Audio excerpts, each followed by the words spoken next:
Assalamualaikum warahmatullahi wabarakatuh.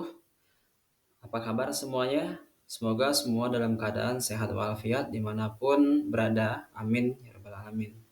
Nah, pada part ini atau pada sesi kali ini kita akan membahas terkait dengan entry data pada Excel. Ya, tujuannya adalah sebelum data penelitian itu diolah dengan menggunakan software SPSS, maka sebaiknya kita mengentrikan atau men-save data itu, menyimpan data penelitian itu pada Excel terlebih dahulu. Yang pertama itu gunanya Excel yang kita gunakan itu merupakan tempat atau wadah ya penyimpanan data, baik itu data yang akan dientry nanti berupa data sekunder ataupun data primer. Nah, data sekunder ini merupakan data yang kita dapatkan dari instansi terkait atau dari tempat penelitian yang sesuai dengan penelitian kita, dan misalnya dari BPS gitu ya, dari Badan Pusat Statistik atau dari instansi-instansi pemerintahan atau dari perusahaan swasta, dari perbankan, dari OJK dan lain sebagainya. Maka data sekunder itu bisa kita dapatkan berdasarkan dari laporan instansi-instansi sesuai dengan tempat penelitian kita nantinya. Nah, untuk contoh di sini kita ambil itu terkait dengan variabel dependent dan independent. Yang menjadi variabel independent atau variabel bebas di sini ada inflasi, X1 dan X2-nya adalah suku bunga. Serta untuk variabel dependentnya itu adalah IHSG atau indeks harga saham gabungan. Nah, untuk data sekunder ini kasusnya adalah di Sumatera Barat, dan ini kita dapatkan data dari Badan Pusat Statistik atau dari BPS.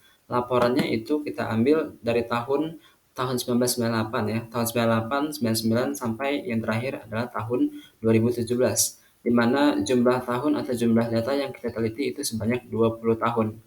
Maka untuk semua variabel, baik itu variabel X independen ataupun variabel Y dependent, itu semua data harus sama banyak atau seragam, yaitu sama-sama 20 tahun, agar kita nanti mudah mengolahnya dengan menggunakan software SPSS. Nah, itu yang pertama. Yang kedua, untuk data yang kita entrykan di Excel itu dengan data primer ya.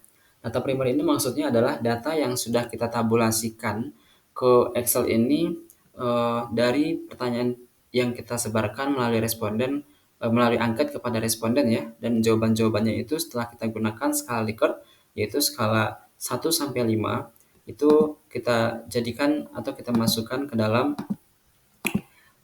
tabulasi seperti ini. Nah, seperti contoh yang ada sekarang ini, kita punya 4 variabel X. Yang pertama itu ada produk, yang kedua harga, yang ketiga X-nya adalah gaya hidup, yang X4 itu menjadi motivasi, dan yang kelima adalah variabel Y atau dependent itu terkait dengan keputusan pembelian. Di mana untuk jumlah total pertanyaan itu sebanyak 25 pertanyaan ya. Masing-masingnya itu untuk X1 ada 9, untuk X2 ada 3, untuk X4 ada X3 ada 5, dan X4-nya ada 6. Nah, untuk variabel Y itu ada 2. Jumlahnya adalah 25 pertanyaan. Sedangkan untuk responden itu berjumlah, atau orang yang menjadi responden kita itu berjumlah 30. Kita lihat untuk ke arah bawah ya, dari atas ke bawah untuk respondennya. Nah, data ini sudah kita tabulasikan di data Excel dan kita simpan, sudah kita entry di sini. Ini akan memudahkan kita nanti untuk mentransfer baik itu data primer maupun data sekunder ini ke aplikasi SPSS, sehingga untuk sampai di aplikasi SPSS nantinya kita hanya tinggal mengolah saja dengan langkah-langkah yang akan kita ikuti nanti pada part berikutnya. Ya, selanjutnya untuk data yang sudah di entry ini itu sudah siap gitu ya, kita transfer nanti ke SPSS, dan kita tidak akan salah untuk mengulang kembali atau pengetikannya itu tidak akan salah lagi untuk di tabel yang ada di SPSS atau data view ya, pada menu data view. Untuk part kali ini cukup ya, kita lanjutkan untuk part berikutnya itu terkait dengan pengolahan data sekunder untuk regresi linear sederhana. Sekian dari saya.